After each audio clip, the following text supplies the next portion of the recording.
Você acompanha agora a meditação da Palavra do Senhor com o Padre João Carlos. E nesta quinta-feira, dia 12 de fevereiro, eu estou lhe trazendo a Palavra de Deus para abençoar o seu dia.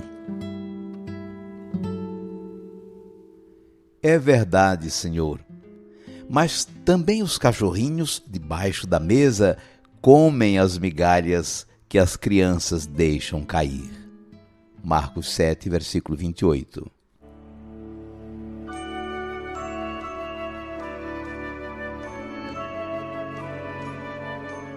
Não foi uma coisa fácil as primeiras comunidades cristãs se abrirem para os pagãos. Jesus era judeu, Maria era judia, os apóstolos, todos judeus. Aquela gente tinha consciência clara de ser o povo de Deus, o povo com quem Deus vivia em uma sagrada aliança.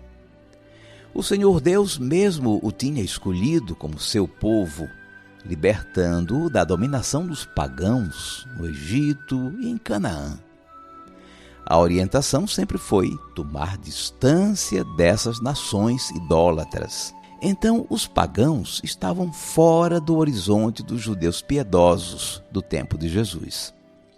Certo, os que queriam viver a fé no Deus vivo podiam se aproximar das comunidades judaicas como prosélitos, mas não com os mesmos direitos.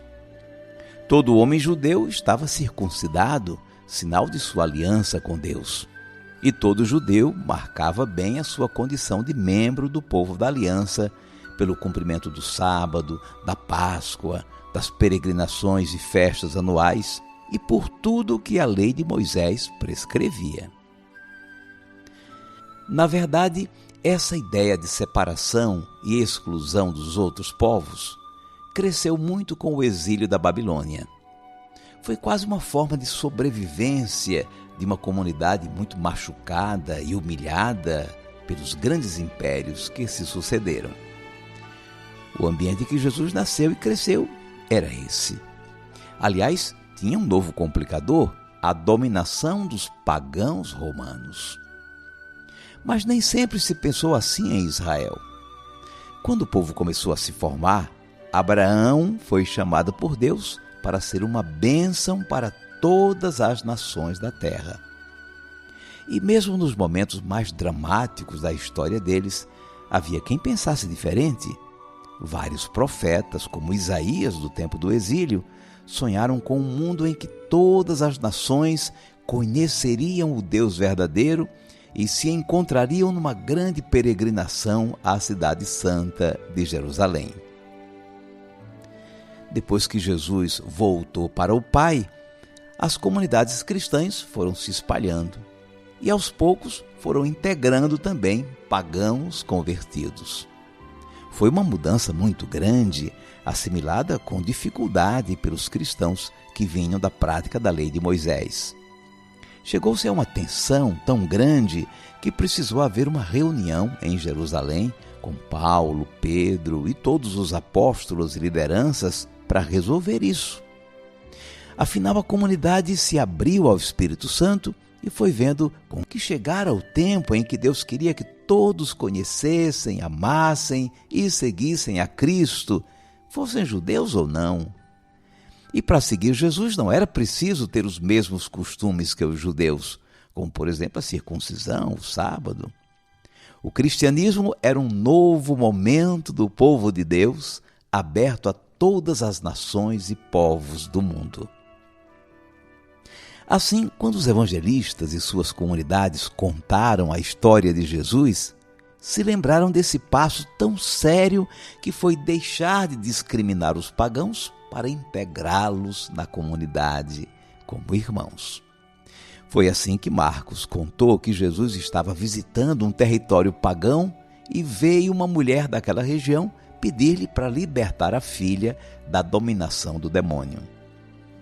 A resposta de Jesus foi como seu povo pensava, a resposta de uma comunidade que ainda não tinha acolhido os pagãos como irmãos. Deixa primeiro que os filhos fiquem saciados, porque não está certo tirar o pão dos filhos e jogá-lo aos cachorrinhos. Os filhos são os judeus, os cachorros são os pagãos. Essa era a mentalidade. A resposta da mulher representa bem toda a humildade e o espírito penitente com que os pagãos se aproximaram da fé em Jesus Cristo. É verdade, Senhor, mas também os cachorrinhos, debaixo da mesa, comem as migalhas que as crianças deixam cair. Diante dessa condição necessitada, penitente e humilde dos pagãos, as comunidades abriram os braços para acolhê-los. A resposta de Jesus é o retrato disso. Por causa do que acabas de dizer, podes voltar para casa. O demônio já saiu de tua filha. A salvação em Cristo veio para todos.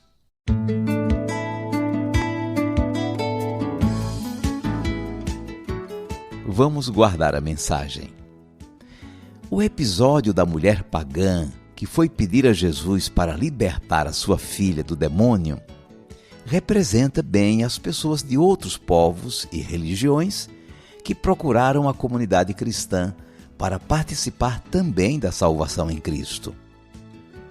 Os seguidores de Jesus tiveram muita dificuldade para integrar os pagãos na comunidade, porque viviam dentro de uma mentalidade de discriminação dos não-judeus. Contando essa história, os evangelistas mostravam como Jesus, dentro daquele contexto de exclusão dos pagãos, rompeu com esse esquema e alargou a sua missão também para os pagãos. Hoje padecemos também de uma mentalidade que separa claramente o religioso do profano, as coisas de Deus das coisas do mundo. Jesus veio para salvar o mundo e nos mandou anunciar a salvação a todos. A comunidade cristã tem a vocação de ser uma comunidade em diálogo com o mundo, com as outras religiões, com todos. A igreja é o fermento na massa, o fermento de Deus no mundo. É verdade, Senhor, mas também os cachorrinhos, debaixo da mesa, comem as migalhas que as crianças deixam cair. Marcos 7, versículo 28.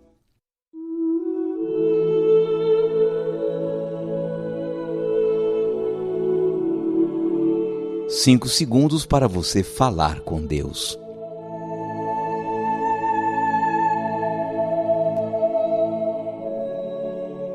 Senhor Jesus, Tu és o Salvador da humanidade.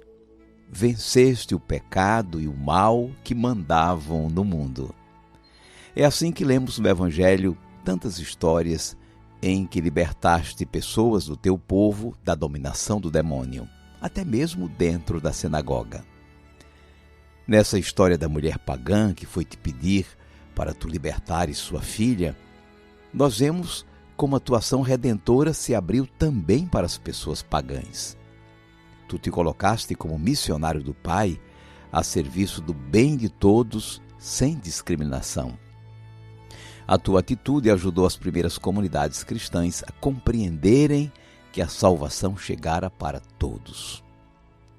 Senhor, ajuda-nos a vencer também a estreiteza de nossos pensamentos, que nos fecham em nossos templos e não nos permitem ver a missão na sua abrangência no mundo, como bênção que deve chegar a todos, transformando toda a realidade com a Tua graça. Seja bendito o Teu santo nome, hoje e sempre. Amém. E como estamos na Semana Mundial dos Enfermos, vamos pedir a Deus a bênção dos enfermos. A nossa proteção está no nome do Senhor, que fez o céu e a terra. Senhor nosso Deus, que enviastes vosso Filho ao mundo para carregar nossas enfermidades e levar sobre si nossas dores, nós vos suplicamos por estes vossos filhos e filhas enfermos, para que, com a paciência fortalecida e a esperança renovada, superem a doença por vossa bênção. e voltem a gozar saúde por vossa ajuda. Por Cristo nosso Senhor. Amém. O Senhor esteja convosco. Ele está no meio de nós. Por favor, agora incline um pouco a sua cabeça para receber a bênção. Deus Pai vos dê a sua bênção. Amém. Deus Filho vos conceda a saúde. Amém. Deus Espírito Santo vos ilumine. Amém. Abençoe-vos Deus Todo-Poderoso, Pai e Filho e Espírito Santo. Amém.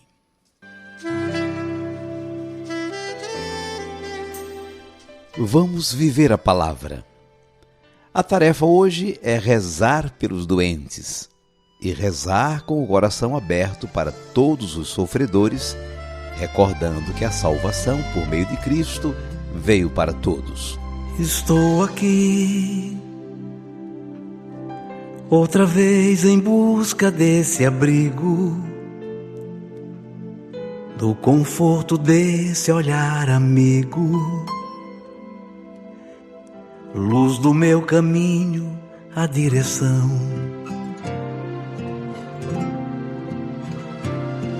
Estou aqui por tantas angústias e conflitos, como tantos outros tão aflitos. Sabem que você é a solução.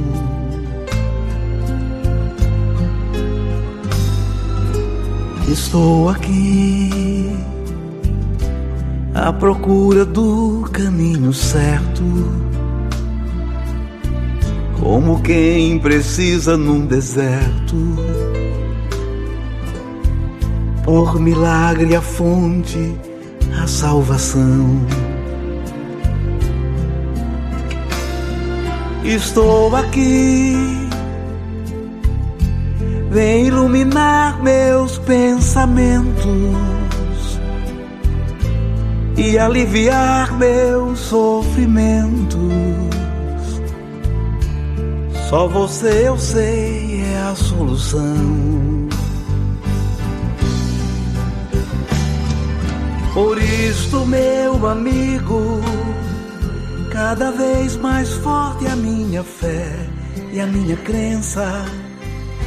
Em toda parte encontro seu olhar, sua presença, e elevo o pensamento. Eu me chamo Maria Rogéria Martins, moro numa cidade bem pequena aqui no interior de Rondônia. O nome da cidade é Cabixi. Então, eu me tornei sócia da AMA porque eu gosto muito das mensagens que eu recebo todos os dias. Eu recebo a mensagem do Padre João Carlos. Eu comecei a receber já tem, acho que de uns 2, 3 anos, através da minha filha que mora em Vilhena. Ela é enfermeira lá em Vilhena. Aí ela recebia das amigas dela e partilhava comigo. E eu até que um dia consegui pegar o telefone que o Padre João Carlos mandou e daí vem direto para mim agora toda noite. Aí já antes de eu dormir, eu já deixo tudo prontinho para o outro dia, para mim poder partilhar com meus amigos, meus familiares. E eu partilho com mais de 40 grupos. E eu gosto muito de partilhar a palavra do Senhor, para que ela possa chegar, né, nos 4 cantos do mundo. E porque o ser humano está precisando muito de ajuda, precisando muito da palavra do Senhor, porque está muito difícil, né, com essa violência que está tendo contra a mulher. Então, e por isso que eu me tornei sócia da AMA, para ajudar também na evangelização. Em suas palavras, Maria Rogéria, dá para a gente perceber como você tem uma sensibilidade missionária, como está preocupada com as outras pessoas, estão envolvidas com tanta coisa ruim no meio do mundo, e a palavra pode ajudá-las a encontrar luz e o caminho que é Cristo. Deus a abençoe e obrigado por estar conosco na missão. E vamos consagrar esta quinta-feira a uma preparação imediata para a Quaresma. E a Quaresma começa daqui a 6 dias, com a quarta-feira de cinzas. Para nos ajudar na preparação para esse tempo abençoado, nós teremos hoje a missa das 11 horas e a adoração eucarística às 20 horas. Tudo pelo rádio e pelo YouTube. Seria muito bom se você encontrasse hoje um tempinho para rezar com a gente. Até amanhã, se Deus quiser.